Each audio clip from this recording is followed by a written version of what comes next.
Hello everyone, welcome to the Commerce JRF Adda platform. This is Soumya here and I have qualified UTC NET JRF with 99.29 percentile in Commerce.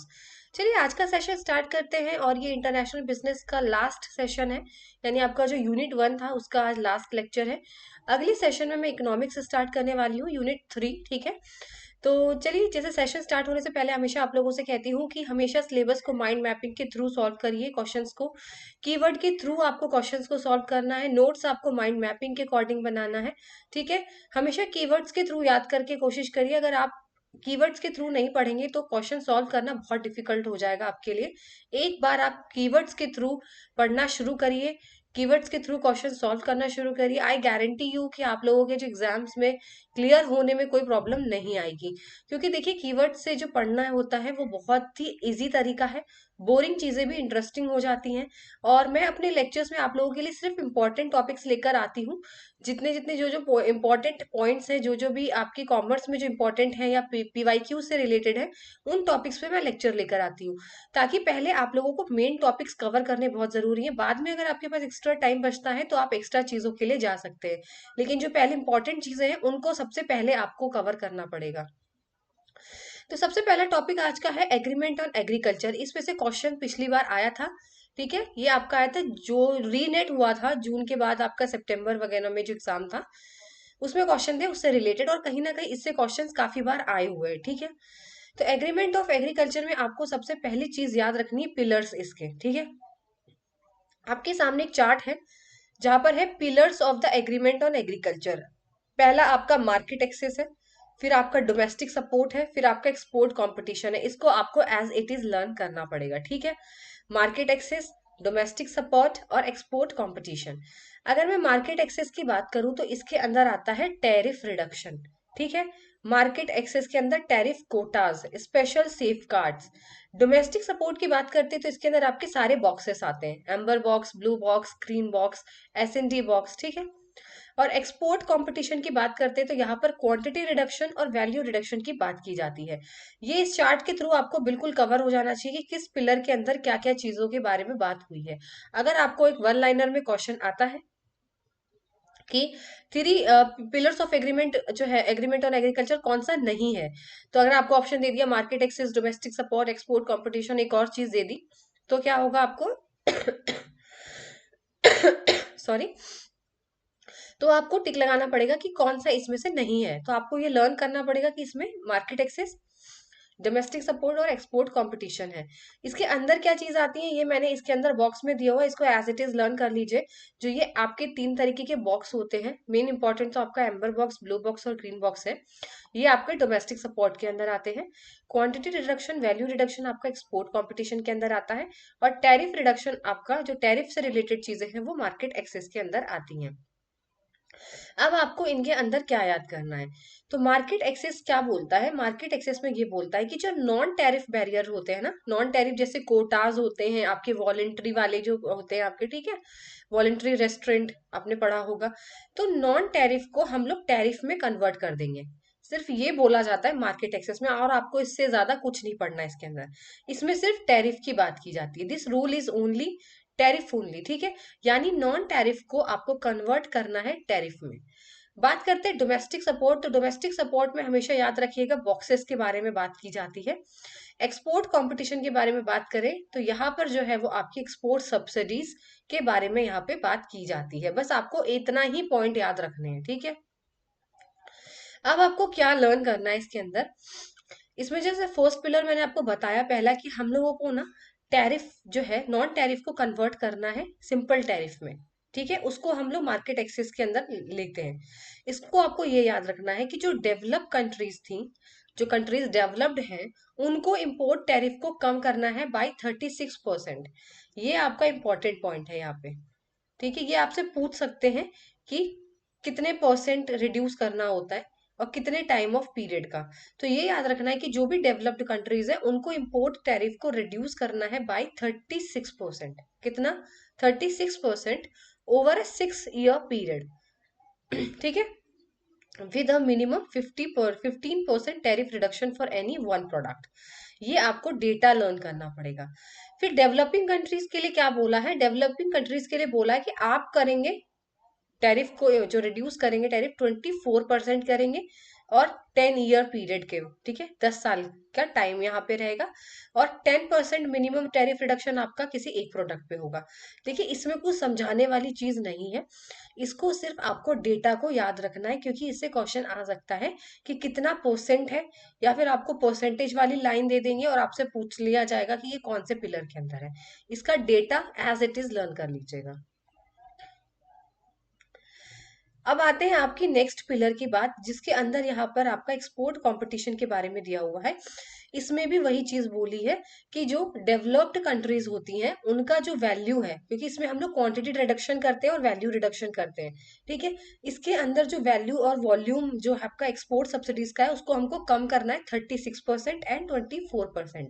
यानी value 36% कम करनी है और volume export subsidies का 24% कम करना है। Base period रहेगा 1986 to 1999 over a 6 year period.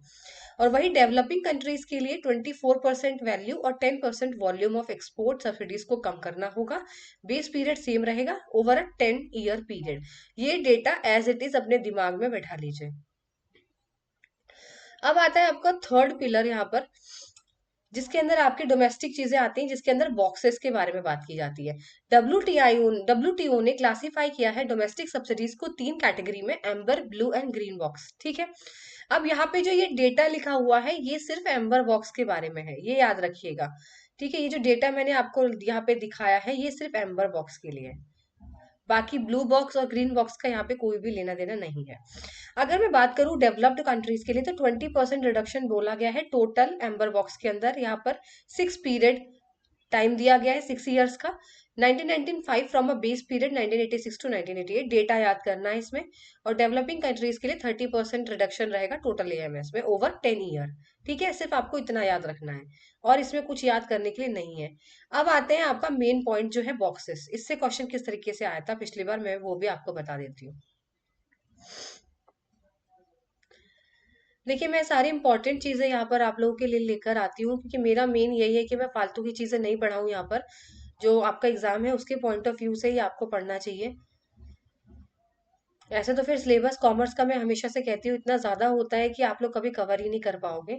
तो अगर आप यहाँ पे देख रहे हो ग्रीन बॉक्स है, इसमें आपको क्या लर्न करना है। देखिए ग्रीन बॉक्स वो बॉक्स होता है जहां पर अगर गवर्नमेंट किसी भी तरीके की सब्सिडीज प्रोवाइड करती है, ठीक है, जैसे फार्मर्स हैं, ठीक है, फार्मर्स को अगर गवर्नमेंट किसी भी तरीके की सब्सिडीज या हेल्प प्रोवाइड करती है, बट उससे क्या होता है कि जो इंटरनेशनल ट्रेड है, जो आपका अंतर्राष्ट्रीय व्यापार है, उसके अंदर किसी भी तरीके की कोई प्रॉब्लम नहीं आनी चाहिए। यानी ग्रीन बॉक्स के अंदर वो सब्सिडीज आती हैं जिससे इंटरनेशनल ट्रेड को कोई अफेक्ट नहीं पड़ता। सिंपल सी बात है कि ग्रीन बॉक्स कभी भी इंटरनेशनल ट्रेड को डिस्टॉर्ट नहीं करेगी। आपको सिर्फ इतना याद रखना है, ठीक है। जैसे कि एग्जाम्पल बताती हूँ, जैसे रिसर्च के लिए, डिजास्टर रिलीफ के लिए, एक मैं आपको बताती हूँ, जैसे अगर फार्मर है, उसकी उनकी कोई फसलें खराब हो जाती हैं, तो अगर गवर्नमेंट कोई सब्सिडीज प्रोवाइड करती है, कोई डिजास्टर आ जाता है, सब्सिडीज प्रोवाइड की जाती है फार्मर्स को, तो उससे इंटरनेशनल ट्रेड पे क्या फर्क पड़ेगा आप खुद देखिए, ठीक है। अगर गवर्नमेंट ने सब्सिडीज प्रोवाइड करी उनको, फार्मर्स को, डिजास्टर के लिए, तो इंटरनेशनल ट्रेड से क्या लेना देना है, कोई प्रॉब्लम नहीं है ना, इंटरनेशनल ट्रेड तो अफेक्ट ही नहीं हो रहा। तो ग्रीन बॉक्स जिस तरीके से ग्रीन बहुत ही अच्छा एक, अगर हम लोग कहते हैं ना ग्रीन कलर बहुत अच्छा सिग्नल है, ग्रीन रंग, ग्रीन कलर, तो वही चीज समझिए कि ये डिस्टॉर्ट नहीं करता है। आपसे क्वेश्चन पता क्या पूछा गया था पेपर में? सॉरी, आपसे क्वेश्चन ये पूछा गया था कि ऐसा कौन सा बॉक्स है डब्ल्यूटीओ का डोमेस्टिक, ऐसा कौन सा बॉक्स है जो डिस्टॉर्ट करता है, क्या करता है, डिस्टॉर्ट करता है इंटरनेशनल ट्रेड को। तो वो बॉक्स है आपका एम्बर बॉक्स, और ये आते हैं आपकी अंडर 6 एग्रीमेंट के अंदर, ठीक है, आर्टिकल 6 के अंदर।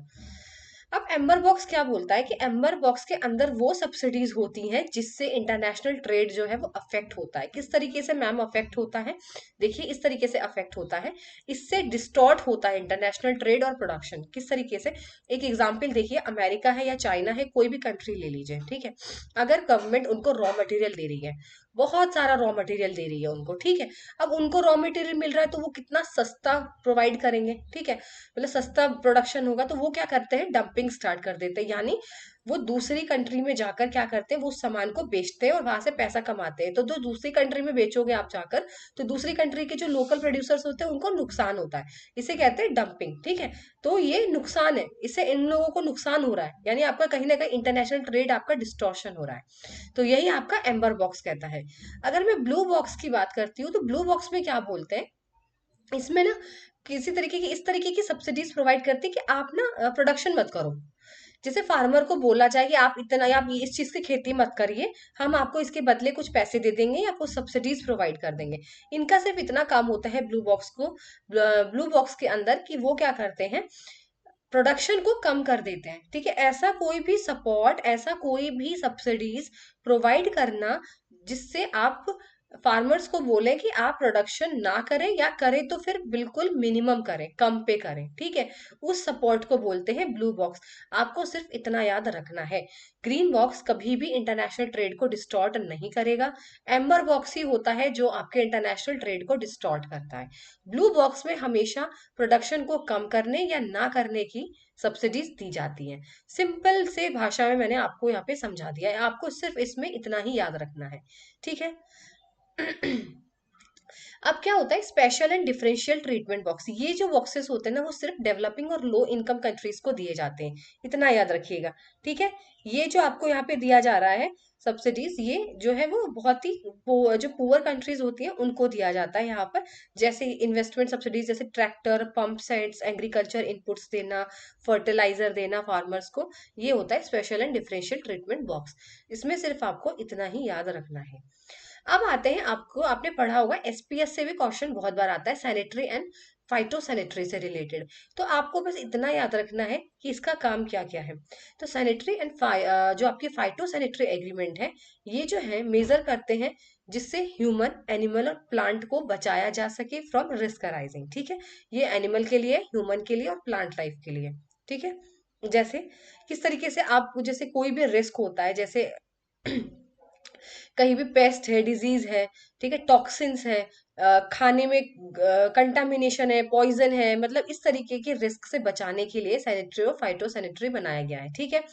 ये आपको रूल्स एंड रेगुलेशन देता है, जिससे ये डब्ल्यूटीए मेंबर्स को गाइड करता है कि वो ह्यूमन की हेल्थ, एनिमल की हेल्थ और जो एनिमल की लाइफ है उनको प्रोटेक्ट कर सके, ठीक है। और फाइटो सैनिटरी जो है वो प्लांट से रिलेटेड होता है, इसीलिए याद रखिएगा फाइटो मीन्स प्लांट। ये क्वेश्चन आ चुका है कि फाइटो सैनिटरी किससे रिलेटेड होता है, तो फाइटो सैनिटरी जो है वो प्लांट से रिलेटेड आपका यहाँ पे होता है, ठीक है। अब आगे आते हैं आपके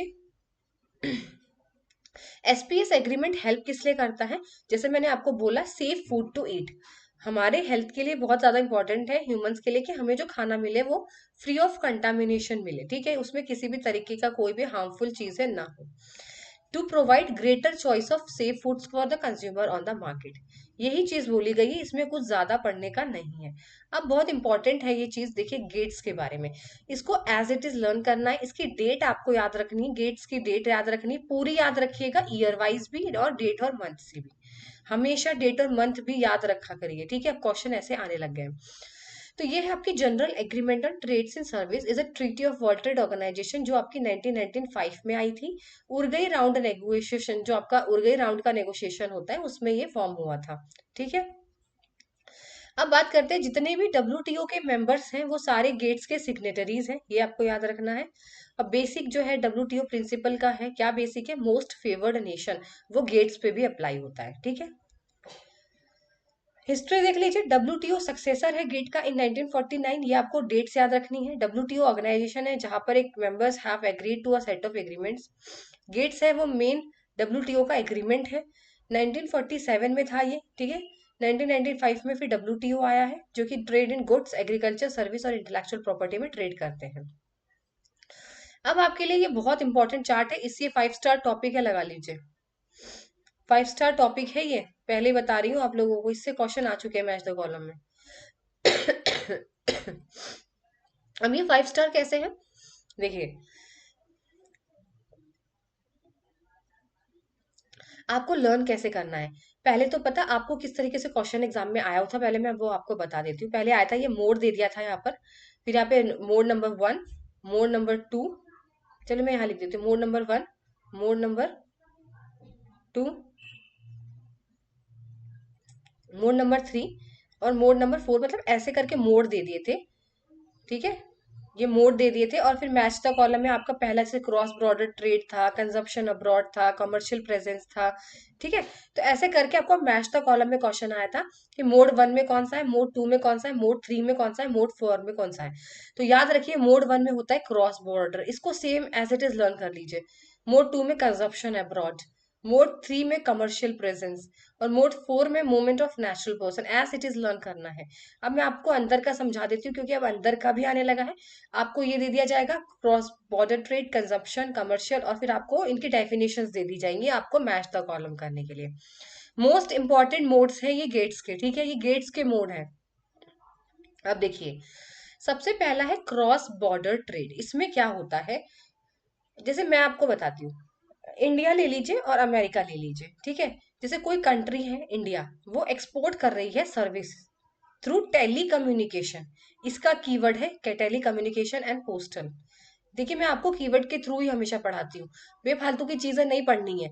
कीवर्ड्स पकड़िए, जहां पे भी टेली कम्युनिकेशन और पोस्टल के थ्रू पे कोई एक्सपोर्ट सर्विस हो रही है, वो क्रॉस बॉर्डर ट्रेड होता है। ठीक है, ये आपको याद रखना है, ये आपका कीवर्ड है टेली कम्युनिकेशन। अब इसमें क्या बोला गया है, इसमें बोला गया है कि कोई भी कंट्री जैसे इंडिया है एक्सपोर्ट करती है, कोई भी सर्विस एक्सपोर्ट करती है अब्रॉड में, अमेरिका में, लेकिन वो टेली कम्युनिकेशन या फिर पोस्टल इंफ्रास्ट्रक्चर के थ्रू करती है। ठीक है, जैसे कंसल्टेंसी हो गया, आपकी टेली मेडिकल एडवाइस हो गया, ठीक है ना, डिस्टेंस लर्निंग, बीपीओ सर्विसेज हो गए। ठीक है, जैसे फोन पे आपने किसी को कंसल्टेशन दे दी, इस तरीके से। तो ये आपका क्रॉस बॉर्डर ट्रेड होता है। दूसरा है कंजप्शन अब्रॉड। कंजप्शन अब्रॉड क्या होता है, इसमें क्या है, देखिए, जैसे कोई भी, हमारा इंडिया है, ठीक है, एक्सपोर्टिंग कंट्री है हमारी इंडिया, जैसे, और अमेरिका इंपोर्टिंग कंट्रीज है, इसी तरीके से आपको समझ आएगा। अब क्या होता है, जैसे कि आपने देखा होगा आगरा में बहुत लोग घूमने आते हैं, फॉरेन टूरिस्ट आपने देखे होंगे, मतलब आगरा क्यों, दिल्ली हो गया, राजस्थान, मतलब इंडिया में घूमने आते हैं। ठीक है, तो जब अमेरिका के जो नेशनल्स हैं, अमेरिका के जो सिटीजन्स हैं, वो हमारी कंट्री में जब आते हैं सर्विस लेने के लिए, या तो वो घूमने आए टूरिस्ट जैसे मैंने बोला, या फिर वो स्टूडेंट, जैसे आपने एएमयू में देखा होगा, आपको फॉरेन स्टूडेंट्स भी दिख जाएंगे, या फिर पेशेंट, आप समझ सकते हो, मेडिकल सर्विस लेने आ रहे हैं। ठीक है, तो वो होता है कंजप्शन अब्रॉड। कोई दूसरी कंट्री का, मतलब आपकी जो इंपोर्टिंग कंट्रीज है, अमेरिका है, उनके नेशनल्स कंट्री इंडिया में आ रहे हैं सर्विस लेने के लिए, जैसे चाहे वो टूरिस्ट हो, चाहे वो मेडिकल फैसिलिटीज हो, चाहे वो पढ़ने के लिए आते हैं, तो कंजप्शन अब्रॉड आता है। ठीक है। फिर है आपका कमर्शियल प्रेजेंस। कमर्शियल प्रेजेंस में क्या होता है, वेन सर्विस जब हम सप्लाई करते हैं, ठीक है, एक कंट्री से दूसरी कंट्री में, लेकिन वहां पे हमारा कमर्शियल प्रेजेंस होता है। ठीक है, जैसे बैंक स्टैब्लिश्ड होना, होटल ग्रुप्स होते हैं, कंस्ट्रक्शन कंपनीज होती है किसी और टेरिटरी के अंदर। ठीक है, वो चीज होती है आपकी कमर्शियल प्रेजेंस। जैसे आपने देखा होगा कि कोई भी सर्विस जैसे सप्लाई करी जा रही है, सर्विस सप्लाई से कंट्री ए है, जैसे कंट्री ए, आप हमारी कंट्री समझिए, जैसे इंडिया है, इंडिया से कोई भी सर्विस सप्लाई करी जा रही है, लेकिन वहां पर जो हम अमेरिका में ना हमारा स्टैब्लिश्ड है, हमारी टेरिटरी जो है, प्रेजेंस है, कंट्री बी की टेरिटरी में हमारा कमर्शियल प्रेजेंस होना बहुत जरूरी है, तो उसको बोलते हैं कमर्शियल प्रेजेंस। ठीक है, फिर आपका मूवमेंट ऑफ नेचुरल पर्सन। इसका मतलब क्या हुआ, जैसे कि इंडिया वाले जा रहे हो, सर्विस प्रोवाइड कर रहे हैं दूसरी कंट्री में, भाई जैसे हेल्थ वर्कर होते हैं, कंसल्टेंट होते हैं, जैसे मैं हूं और मैं जा रही हूँ किसी काम से सर्विस प्रोवाइड करने अमेरिका में, एज अ कंसल्टेंट या एज अ हेल्थ वर्कर, उसे बोलते हैं मूवमेंट ऑफ नेचुरल पर्सन। ये आपको एज इट इज डेफिनेशन याद करनी है, एज इट इज। ठीक है, मैं फिर से बता देती हूँ आपको कीवर्ड किस तरीके से इसको याद रखना है।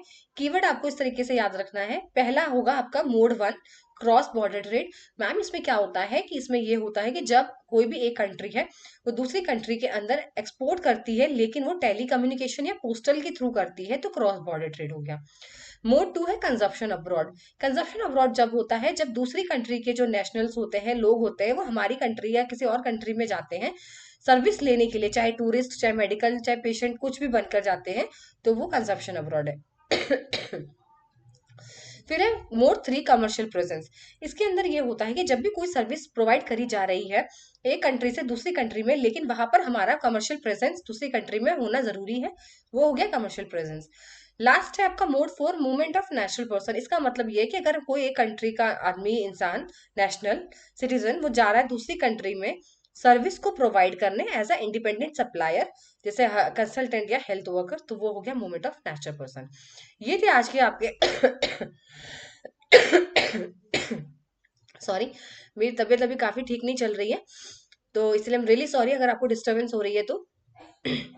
जैसे आप देख सकते हो यहाँ पे क्या है, ये जो चारों चीजें हैं ये बहुत इंपॉर्टेंट है आपके लिए। और ये लास्ट स्लाइड थी आपकी यूनिट 1 की। अगले सेशन में मैं कॉमर्स में इकोनॉमिक्स की जो यूनिट है वो लेकर आने वाली हूँ आप लोगों के लिए। और ये बहुत इंपॉर्टेंट है, देखिए मैंने जितने भी प्रीवियस लेक्चर कराए बहुत इंपॉर्टेंट है, अगर उसमें से क्वेश्चन नहीं आए तो आप प्लीज मुझे जरूर बताइएगा, उसमें से क्वेश्चन जरूर आएंगे, ठीक है। तो आप इनको रिवाइज करते रहिए, और अगर आपको सेशन अच्छा लगता है तो सेशन को लाइक एंड शेयर जरूर करिए और चैनल को सब्सक्राइब जरूर करिए। तब मिलते हैं आपसे नेक्स्ट सेशन में।